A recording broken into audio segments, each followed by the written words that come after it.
नमस्कार, मैं हूं आपके साथ अंजना शर्मा और आप देख रहे हैं वर्तमान युग।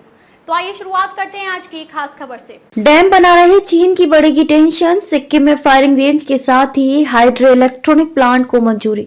चीन की तरफ से यारलुंग सांगपो पर दुनिया का सबसे बड़ा बांध बनाने और भारतीय क्षेत्र लद्दाख में नए काउंटी का नाम रखने के फैसले के बीच भारत ने एक अहम फैसला लिया है। भारत की वन सलाहकार समिति एफएसी ने सिक्किम में भारत चीन सीमा के पास योंगडी में 2000 मीटर की फायरिंग रेंज को मंजूरी दे दी है। इसके साथ ही अरुणाचल प्रदेश के अंजौ में 16 मेगावाट के हाइड्रो इलेक्ट्रिक प्लांट को मंजूरी दे दी है। ये प्लांट 2012 में बादल फटने से बह गया था। 15,000 फीट की ऊंचाई, लगभग 15,000 फीट की ऊंचाई पर स्थित सिक्किम फायरिंग रेंज देश में सबसे अधिक ऊंचाई पर होने की उम्मीद है। ये इस क्षेत्र में एकमात्र भारी कैलिबर वाली फायरिंग रेंज होगी। मंगन जिले में लाचेन नदी के तट पर बनने वाली फायरिंग रेंज से लगभग 87 हेक्टेयर वन क्षेत्र प्रभावित होगा। ये साइट प्राकृतिक रूप से फनल वाला क्षेत्र है जो एक लेटरल ग्लेशियर के पीछे हटने के कारण बना है। इससे फायरिंग रेंज को दुश्मन की नजरों से प्राकृतिक सुरक्षा मिलेगी, ऐसा वन मंत्रालय को बताया गया है।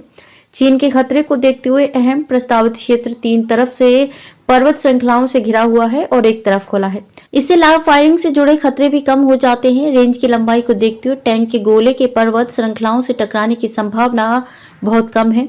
इससे प्राकृतिक संरचनाओं पर प्रभाव कम से कम होगा। सशस्त्र बलों ने कहा है कि उत्तरी सिक्किम में भारी कैलिबर उपकरणों को शामिल किए जाने और चीन के साथ सीमा की संवेदनशीलता के कारण ऑपरेशनल तत्परता महत्वपूर्ण है। सिक्किम को क्यों चुना गया? सुरक्षा कारणों और सीमा की निकटता को देखते हुए भारी कैलिबर उपकरणों को सिक्किम से हटाना और बाहर ले जाना संभव नहीं है, सशस्त्र बलों ने कहा है। उन्होंने एक नई फायरिंग रेंज की स्थापना को ऑपरेशन जरूरत बताया है। सशस्त्र बलों ने कहा कि उनका इरादा साल में केवल 2 बार अभ्यास करने का है। हालांकि प्रस्तावित रेंज के आसपास कई उच्च ऊंचाई वाली झीलों, ताशाचो, गोचुंगसो, तसोटार्न आदि के अस्तित्व के कारण पर्यावरण संबंधी चिंताएं हैं। 87 हेक्टेयर के प्रयोग पर मिली मंजूरी। तीस्ता नदी की एक सहायक नदी लेंचिन नदी से निकटता भी चिंताजनक है, क्योंकि भारी कैलिबर उपकरणों की फायरिंग से गाद के भार और जल निकासी पैटर्न पर संभावित प्रभाव पड़ता है। इसके अलावा नाजुक पर्वत श्रृंखलाओं पर कंपन का प्रभाव पड़ता है। हालांकि एफएसी ने सुरक्षा उपायों, निगरानी प्रणालियों, केवल दिन के समय फायरिंग और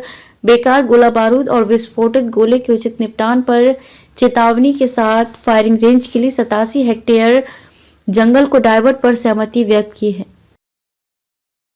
खबरों में अब तक के लिए बस इतना ही। फिर होगी आपसे मुलाकात कुछ ऐसी ही खास खबरों के साथ। तब तक के लिए नमस्कार और देखते रहिए वर्तमान युग।